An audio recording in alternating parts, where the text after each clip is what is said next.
Hi guys, I'm Mike. And I'm Stephen. And this is F1 Fanatics.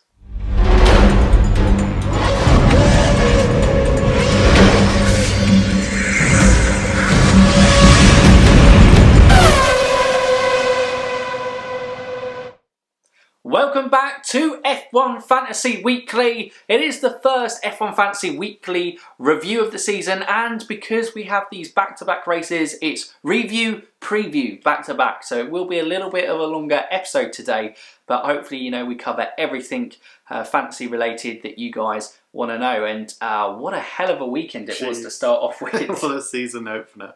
Couldn't ask for much more from it. For the race, it was brilliant. For fantasy, it was horrendously bad because everything went a little bit carnage, I think is probably fair to say. And me and Stephen were subject to that carnage because we both kind of unknowingly changed the teams to exactly the same, which was we went Lewis Hamilton, Ricciardo, Grosjean, gambling on Haas being all right, and this was kind of didn't work out in the end. Russell and who else do we have in? Perez with Turbo Driver and Mercedes. Obviously, with 3 out of 5 of the drivers retiring, it wasn't the best of weekends. Yeah. But it was a recovery. It was okay. It was okay. It was there. And we very quickly, actually, both unknowingly as well, we'll get on to our kind of changes we made, but we've somehow ended up with the same team again. On there. But guys, if you're new to F1 Fantasy and you don't already, you can still join in. You can create leagues now from kind of the second Austria race onwards, or you can join our, I don't think you can join leagues that started from the start, but you can obviously join leagues and make your own leagues from there, but you can still take part. I'll leave our league code up on the screen there because remembering from last year, even if you haven't joined now, your points from the first week can still be put into our fantasy league. And obviously you can chance of our mystery prize at the end for the winner. We don't know. But yes, F1 Fantasy. What it is a game, like any fantasy game, you have a budget. From that budget of $100 million, you pick 5 drivers, 1 constructor, and then they will score you points over the course of qualifying and the race. And obviously whoever scores the most points ends up being top of the leaderboards. But there is also that kind of play involved. Do you go for making money? Do you go for kind of just best performers straight out the blocks? And here's the question, isn't it? So many questions, and F1 just throws all the answers up in the air. It's out the window. But how this review thing's going to go. So we're going to review the Austrian Grand Prix, going through the, focusing on the top 5 scorers from the weekend and then the rest of theirs, focusing on the top constructors, and then we will move on to the preview for next week. So obviously thinking who we think is going to do well in the second race, who you think top constructors will, turbo drivers, looking at our teams, rating your team, and of course rounding off with the Kimi moment of the week. I hope you guys are looking forward to it. Stay with us if you kind of want to keep up to date with all of that. But we start off, I'm handing you over to Stephen now with the points. Who were the top 5 performers of the first race of the season? Let's do this. Obviously, Valtteri Bottas tops it with the race win. He got 44 points from the weekend. Not bad at all. Then we had Charles Leclerc in second. Normally the F1 Fantasy points follow the table. It's only when you get to the midfield it gets a bit weird. Valtteri Bottas first, Charles Leclerc with 41 points in second, Lando Norris with 36 points. What a turbo driver he would have been if he did. Lewis Hamilton in fourth with 27 points. Pierre Gasly, this is where things get a bit weird, rounds up the top 5 with 24 points. I don't know how he's... Well, I imagine he's got... This is where teammate points are so important. Yeah. So Gasly beat Kvyat, obviously, in qualifying in P12. He beat, obviously, Kvyat in the race because Kvyat retired from the race. And he has made up 5 positions, so getting the maximum overtake points from finishing outside starting outside the top 10 and finishing inside the top 10, getting that P7. So that's where he's probably coming on the big point scoring there. Also, very good turbo then. Yeah. Second best turbo. I was going to say Valtteri Bottas and Charles Leclerc. I think he was in our top picks. We both chickened out of putting him in after seeing Ferrari's performance in Friday practice. But Charles Leclerc probably, in terms of just a 3-point difference between Bottas and Charles Leclerc, in terms of the price difference, it would have been a lot better to have Charles Leclerc, I think, for your overall team. At the time of me taking these, Charles Leclerc is 0.1 million down. His price has gone down. Well, I think we'll get into that in the preview because I can see why that's happened. But anyway, what are the rest of the points? I shall round up everyone else. Okay, Carlos Sainz, 23 points. Sergio Perez, 22 points. I believe that was affected by his penalty. Esteban Ocon, 20 points. Giovinazzi, 19 points. Latifi, 15 points. Vettel, 6 points. Kvyat, 5 points. Albon, 3 points. Max Verstappen, -2 points. Daniel Ricciardo, -9 points. Lance Stroll, -10 points. Then we're nearly there. Romain Grosjean, -11. George Russell, -12. Kimi, -14. Kevin Magnussen, also -14. I guess on those bottom ones, especially Magnussen and Kimi, was because they were, they were behind their teammates in qualifying and then retired within the race. Yes. And retired before their teammates in the race. So I don't know if that kind of compounds the difficulty on that front. But yeah, quite a few minus points in there. Max Verstappen probably would have been a very popular choice. It was, obviously, from Rate Your Teams. He was a very popular choice in there. Kimi, I'm glad I did take out, as Alpha did look poor. And Haas, it was that gamble. Would Haas be better? They fixed their tyre issues, but just that Ferrari power unit looks really poor. But I'm sure we'll come into that in the preview. But top 5 constructors. Mercedes leads the way with 66 points. So they were good. And obviously we said, always look at all the constructors. Don't just choose the top 3, because McLaren came in at second with 49 points. All those people that chose McLaren as a team. I think I even got Tomo to change. But in fairness, okay, to that, McLaren aren't going to be a top constructor over the course of the season. You would have bagged it in this season, but looking at Mercedes, I'm going to say it now, just put Mercedes as your constructor and figure out a team around that. It's going to be 1-2s all season. Ferrari were number 3 with 42 points. AlphaTauri 24 points at number 4, and Racing Point round up the top 5 with 22 points. You see the difference there. Racing Point 22, Mercedes 66. That's the type of difference we were talking about in terms of these normal constructors. And I would expect the top 2 constructors now, it would be a choice between Mercedes and Red Bull. But just looking at how that Mercedes are and how good they are at generally fixing problems, the only reason they didn't kind of storm off for a 1-2 was because of having that gearbox issue and the safety cars coming into play. I can't really see a constructor getting anywhere near Mercedes in terms of the points if you just go Mercedes and try and figure out everything else around that.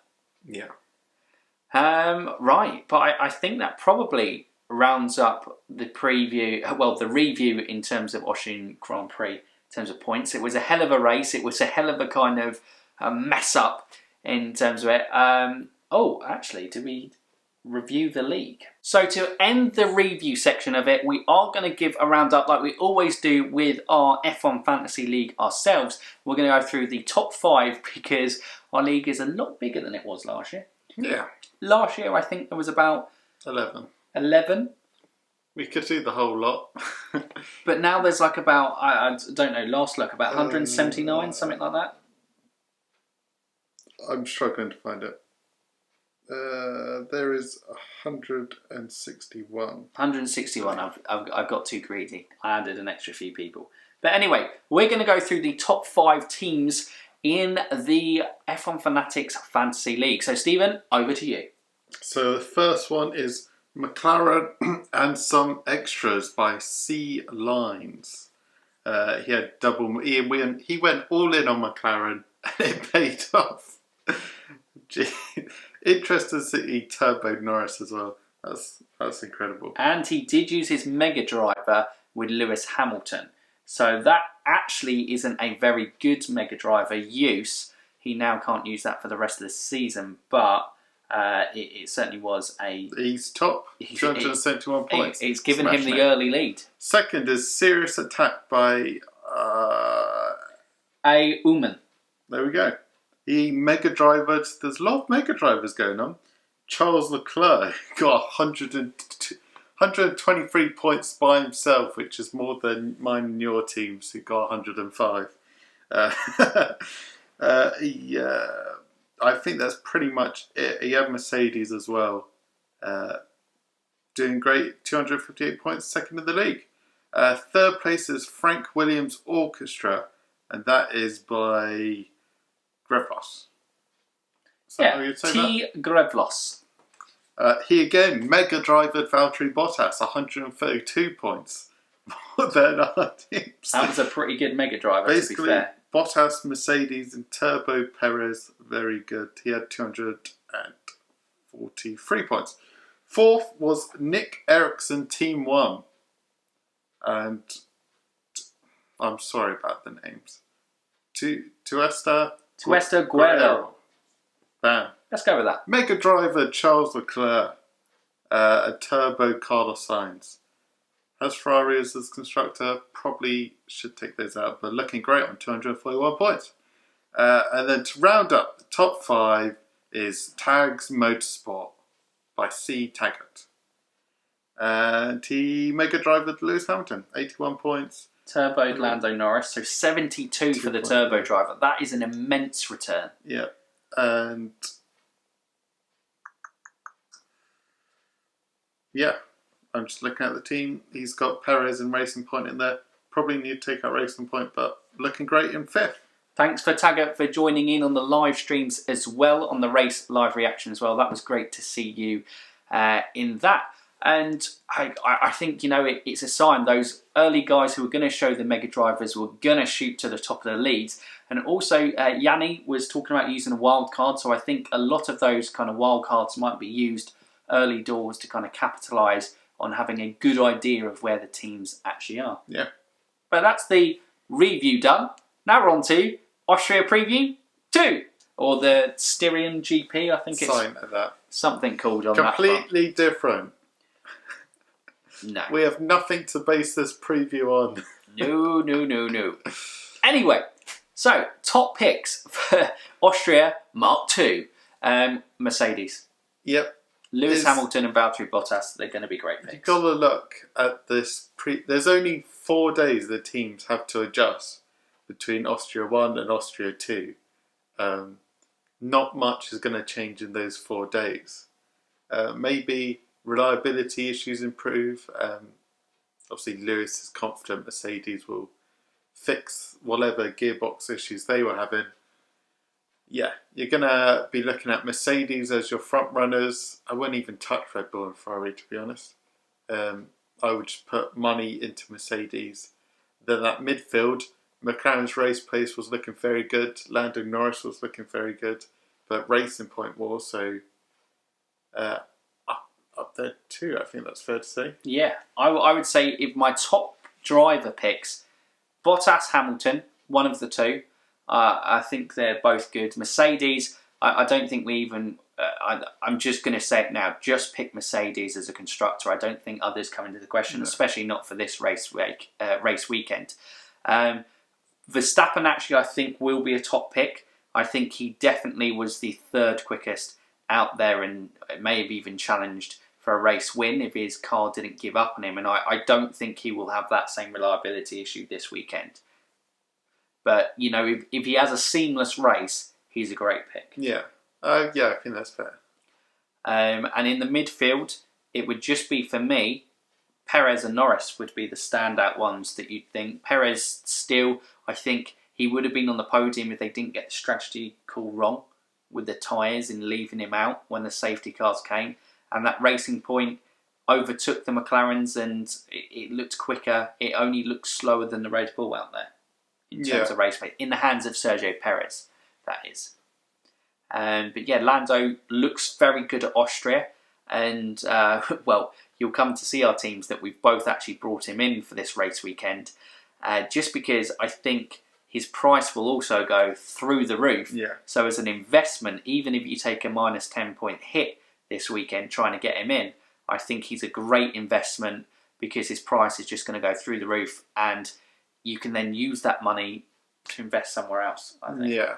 So those are our top picks. I think our ones to avoid is Ferrari-powered cars. That's your Alfa Romeo, your Haas, and your Ferrari. Ferrari, I think, have come out and said they're 0.8 seconds slower on the straights, and their engine upgrade is not coming for a while.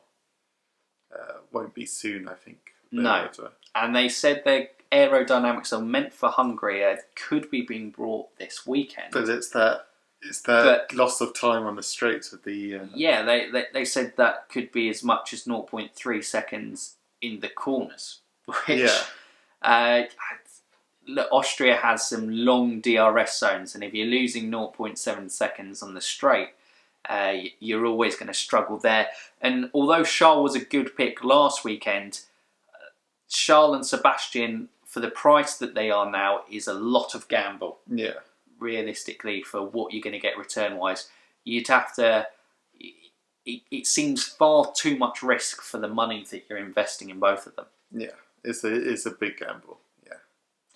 But we probably moved on to our turbo drivers that we would pick. And again, we've mentioned them in terms of top drivers to pick in the midfield. I would actually think another top one in the midfield, actually, Daniel Ricciardo is...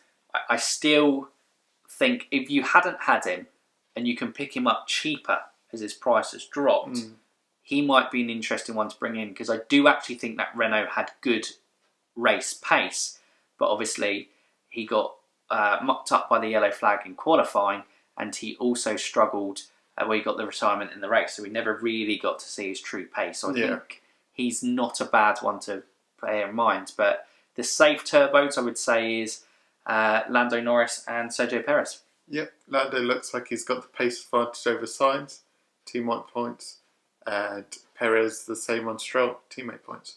And they look like the quickest cars in that midfield. So Ricciardo and Renault, you never know. Yeah. Outside bet would be Pierre Gasly, I think. That AlphaTauri, what we needed to know, actually, an apology to Pierre Gasly. We gave him like a 7 out of 10 in our driver ratings, and we didn't mention it in our race review podcast, which we did yesterday. He actually had brake problems that nearly forced him to retire at lap 10. Who? And he ignored that and kept it going. So it was a pretty amazing effort that he got it to P7. So a few, I think, Rox and Katie in the comments of the driver ratings video were saying he probably deserved an 8 out of 10. And I think on that performance, and Pierre Gasly, I would probably go and give him an outside shot at turbo. If he's in your team, I think quietly he's quite a good pick to have in fantasy. A U-turn from last week. Don't go AlphaTauri, but then you covered yourself by going, go AlphaTauri. This week is just a clear message, go Pierre Gasly in that midfield. I just think it was very close between Daniel Kvyat and Pierre Gasly. But Gasly, I think he probably just has that slight edge on Kvyat. Clear favourite. Yeah. But that's it. So turbos, Lando, Perez, possibly Gasly. Yeah, that would be the ones for me. Yeah.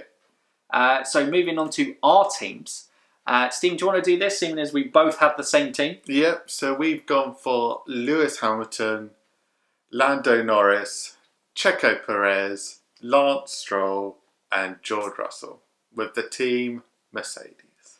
So we both had Ricciardo, we both had Grosjean, took the -10 hit because already Lance Stroll has gone up from 7.7 to 8.2, and I think he's going to go up even more. So just as an investment one, yes, it goes against our policy of having two drivers from the same team because you lose out on those teammate points. But I think Lance Stroll is a massive one to capitalise on for Racing Point in terms of making money, because people will use it to get some form of Racing Point in the advantage. And Lando Norris, looks like he might be, well, he was stronger in Austria anyway. Yeah. But he looks like he might be the stronger McLaren out of the two. And yeah, especially at Austria. Maybe the rest of the season you have to see, but yeah. So he also is an investment opportunity. You might lose the minus 10 points this week, but the money you make from Lance Stroll and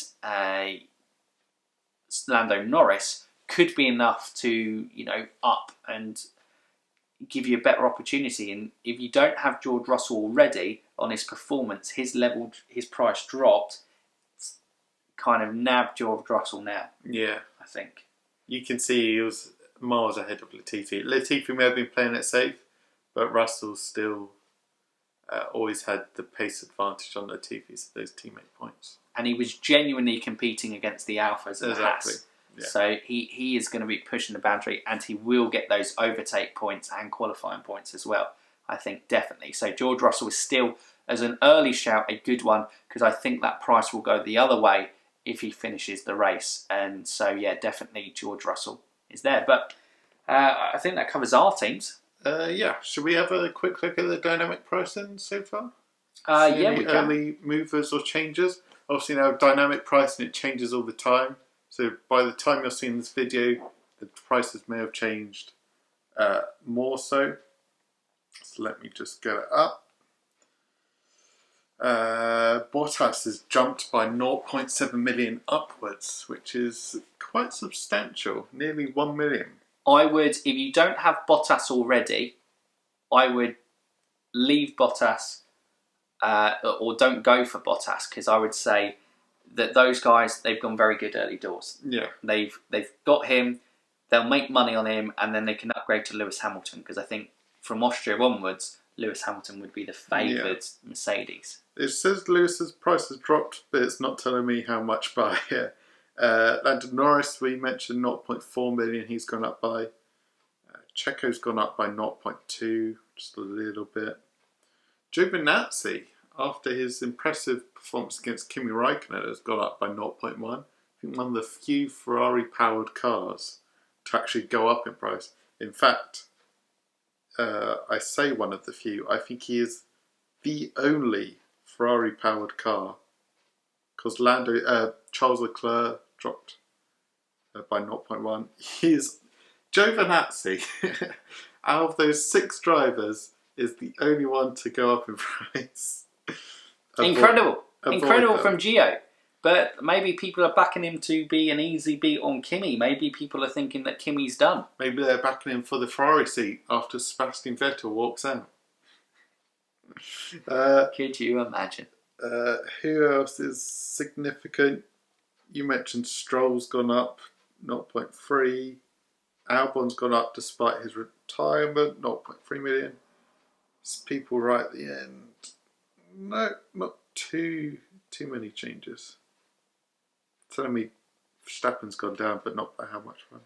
There's not probably going to be any major changes over there, but it's something definitely to kind of keep an eye on, and especially in the weeks to come, being aware of that market and when's the best time to kind of lock in that new price and cash in on the driver to kind of increase your budget, because I think our budget has both gone up by almost 1 million. Yanni, I know, Playtech Superlife, Tamaka Playtech Superlife has gone up by 1.9 mil already in his budget in terms of that. There is that balance in going there, and there's certainly money to be made on being on top of that dynamic pricing. But we now go to the section where you guys have sent in your teams, and it is, of course, Rate Your Team. Rate Your Team. So, in this section, you guys have sent in the comments below, and make sure if you guys want your team to be rated in next week's episode of F1 Fantasy Weekly, you get involved in the comments below, and we will rate your team and see and give it a rating out of 5 Kimis. 5 Kimis and half points are Robins. Now, the first team we are today, we're very sorry, Fergus from the Understeer podcast. Don't oversteer, you understeer. Indeed. The Understeer podcast Actually, we'll be doing a collaboration with Fergus soon, so make sure you kind of check that out as well. But yes, we missed him last week, so we're making sure that we're jumping in. So his team is basically our team. So we're rating Fergus's and our team. How do we rate our team? Which is Lewis Hamilton, Lance Stroll, Sergio Perez, George Russell, Lando Norris and Mercedes. So Stephen, I'll throw this one to you. How do you rate that team? It is Stroll. There's a message. So okay. I just seen on the screen it's Magnussen, and I'm like, that's not Stroll. Is that Stroll?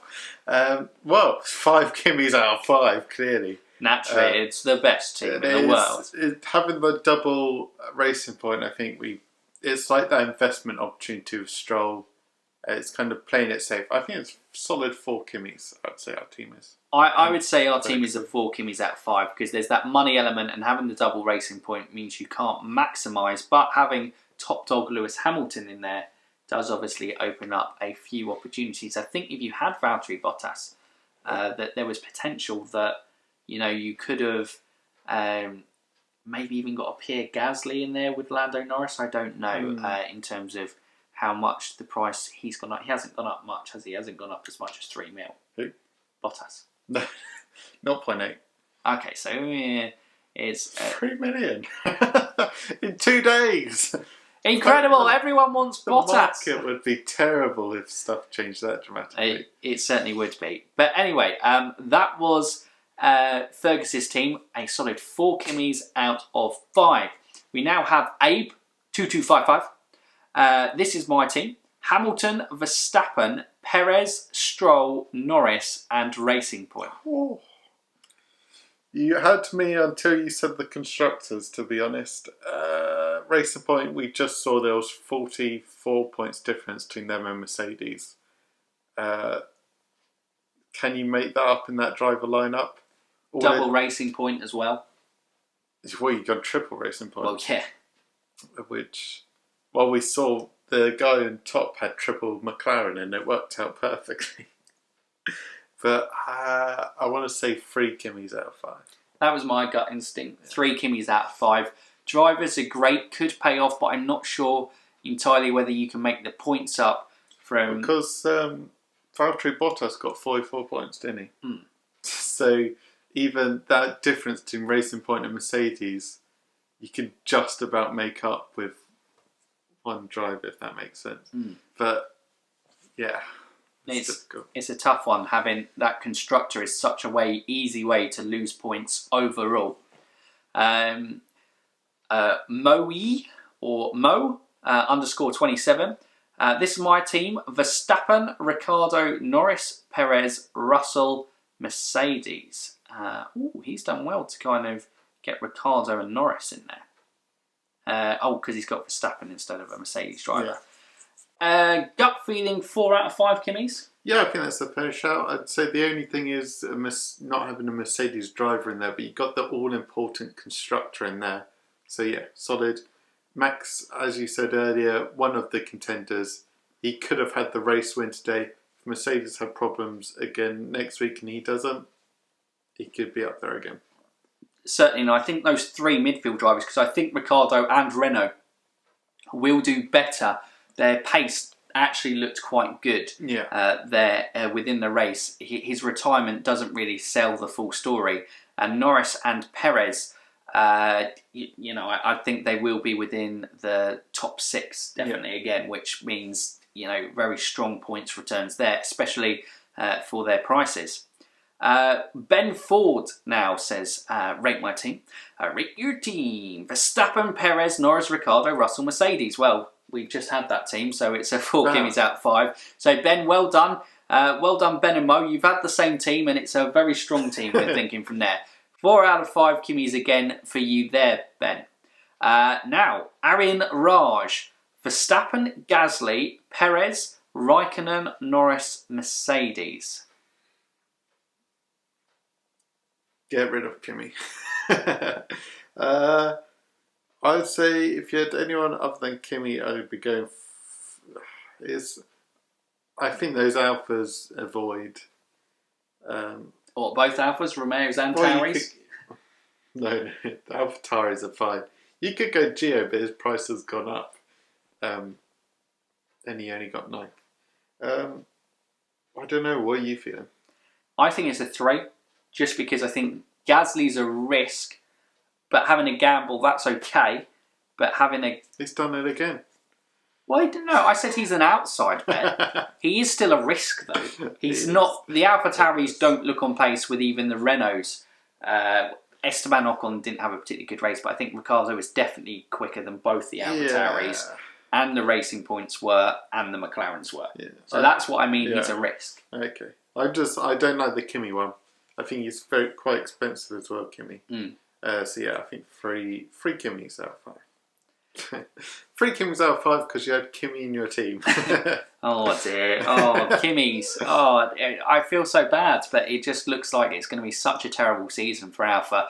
And we'll see how it develops. Kimi certainly wasn't very happy with that. But we've now got Matthew Mostyn, I'm going to go for. Verstappen, Ricciardo, Perez, Norris, Russell, and Mercedes. It is a popular team. I should have really checked this before. The team to pick. In terms. So clearly, that is a very... Maybe with so many having it, we should give it a 5 Kimis out of 5 for Ben and Arian as well. Was it Arian or was it... no, it was Mo. I still think it's a 4 out of 5. Yeah. Because it's lacking that Mercedes driver as well. Yeah. But it's a very strong, solid team, and I definitely expect consistently, especially for these first 2, if that was your race last weekend and it was your team this weekend, I think you're going to have a very steady points return for the first 2 weeks. Solid, yeah. But that ends off the Rate Your Team section. Rate Your Team. Hope you enjoyed that. Make sure you go in the comments below. Next week, I'll make sure I can try and kind of keep up with that and get some different teams in there. I probably should choose a team that 3 people picked. Usually I just screenshot them and then I look, and so we kind of get our raw reaction. I don't look at them too much beforehand, but I really should look at them to make sure that they're not exactly the same team on that front. But there is only one way to round off an F1 Fantasy Weekly podcast, and that is with the Kimi Moment of the Week. And Kimi, he provided us with an in-race Kimi Moment of the Week. Well, you know what happened? Kimi had a pit stop. Standard. He's gone on to the soft compound. Yeah. It's not a great race. Giovinazzi's ahead of him. He's probably a little bit frustrated. The Alfa Romeo doesn't look that quick. Last year, he was qualified in the top 6, I think, and was running in the points. It was a much happier place in Austria last year for Kimi. This year, the soft compound safety cars come in, puts a little bit of acceleration on, and... Bam. Bam. He's gone. Where's he gone? The tyre's gone. Where's the tyre gone? It's gone on an adventure! Hey! The tyre's gone on an adventure! I've seen many things. There was Josh, we mentioned, did the kind of Hobbit gif of Bilbo Baggins going, I'm on an adventure, with the tyre running off somewhere. I've seen variations of the glove steering wheel. That was a great one. Hey, somebody tell him to give my tyre. Hey! I was like, Will, hey, give me my wheel. The wheel's just gone. Oh dear, but poor Kimi. Not the start to the season we want. Not the Kimi Moment of the Week that we wanted. But it was a great one because it was just, especially the onboard of Sebastian Vettel makes it even funnier. Just suddenly you're going, oh, and there it's gone. And then you watch the replay and then this tyre flies off the back. It literally is running off somewhere. It doesn't know. Not the start to the season, Kimi, but it is a great Kimi Moment of the Week to end this episode on, with just the runaway wheel. Not the runaway train, the runaway wheel. It was quicker without the car. It certainly was. So maybe that's a key for Alfa Romeo. Drop both drivers. Just get wheels. Just get the tyre there. Just a tyre. A bunch of mechanics about to roll off and start line. I've got it. What they've got to do is they've got to shrink Kimi down, make him like a mini Kimi. Okay. Sits on top of the tyre. I think there is a stipulation within the rules that Formula 1 cars do have to have four wheels. Because you obviously... can have 4. Okay, yeah. Mini Kimi can have 4 wheels. Superb. Yeah. Just 4 small wheels. What about 4 Mini Kimis? I think they have to all be in the special occasion. 4 Mini Kimis, how exciting. We're now shrinking him and multiplying him. Didn't expect the Kimi moment of the week to take that turn, did you? Didn't see that one coming. So let us know in the comments below. What are your thoughts behind the 4 Mini Kimis on 4 tyres? That way they can have multiple entries. Yeah. Even better. Bam. Superb. Alpha, we've solved the problem. You're welcome. And that's probably a good note to round off. Yeah. It's got to that stage of the Fancy Weekly podcast where everyone's like, it took a real crazy turn somewhere. And it, as usual, is in the Kimi moment of the week. But yes, that's it. I hope, you guys all did that. Obviously, from us in F1 Fantasy Weekly, not a great start, being 100th, 105th, was it joint? 103rd. I was above you. Oh, great, that's a brilliant start. Well, it looks like it's just going to be the same. We obviously clearly have too much of the same thoughts when it comes to fantasy, but I'm sure it will kind of change as the season goes on. Maybe. Who knows? We should have just done a joint team at this stage. But no. Guys, that's it. Comment down below with how you did. If you want your team rated for next week, comment down below with that. Are you excited F1 was back? Comment what you thought of the race as well. If you just kind of here with the F1 Fantasy Weeklies, we love to kind of hear your thoughts. A shout out as well. If you haven't already, please do go and check out the 2017 season review that Cranky Yankee did. I was very kind of lucky to be able to be involved in that. The production quality, we both watched it, is amazing from Nick. The mini documentaries he produces is almost TV quality in terms of what he does, and really kind of tells the story of that season. And also on Nico is Pondering, did some bold predictions. I think in my bold predictions, one of them was Alfa Romeo would be the better Alfa this season. That might be wrong. But if you're new around here and you like F1 Fantasy Weekly, you like the F1 content we produce, what can I do, Stephen? They can like, they can subscribe, and they can ding that bell. Ding that bell. But that's it from us. So for now, you F1 fans, keep racing.